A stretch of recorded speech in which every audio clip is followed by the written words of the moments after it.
ज्ञान सरोवर में आप सभी का फिर से एक बार स्वागत है।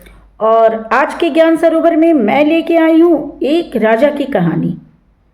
पहले भी मैं कई बार राजाओं की कहानी सुना चुकी हूँ और राजा की कहानियों में भी राजा लोग से जो जुड़ी हुई कहानियाँ होती हैं उनमें भी बहुत सारी शिक्षाएं छुपी हुई होती हैं। तो आज भी एक राजा की कहानी है जिसमें कि राजा को कौन सी शिक्षा मिलती है, उसकी कौन सी गलती पे क्या कहा जाता है कि उसे भी एक शिक्षा मिलती है, यही हम लोग आज की कहानी में सुनेंगे। तो फिर चलिए मैं कहानी सुनाना शुरू करती हूँ। और ये कहानी बहुत छोटी सी है पर शिक्षा बहुत बड़ी छिपी हुई है।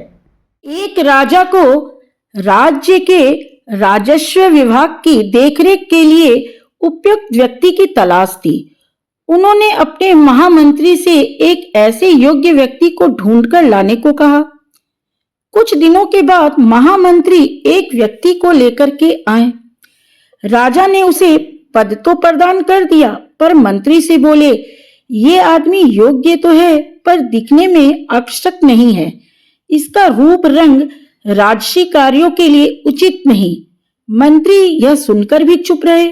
कुछ दिनों के बाद एक दिन गर्मी के मौसम में राजा को प्यास लगी।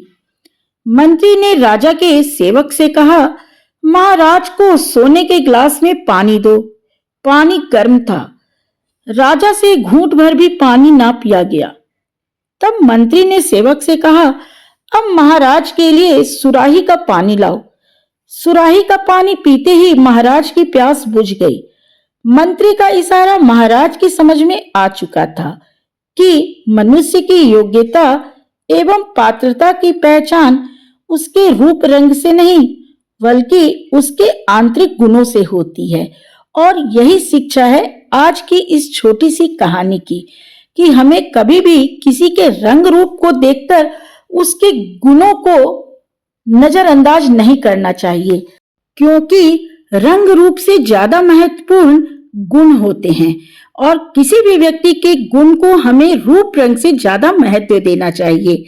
तो चलिए शिक्षा की बातें और कहानी यहीं पे समाप्त करती हूँ, इस वादे के साथ कि अगली बार मैं फिर आऊंगी किसी अच्छे से प्रेरणात्मक कहानी के साथ। तब तक के लिए जय हिंद, जय भारत।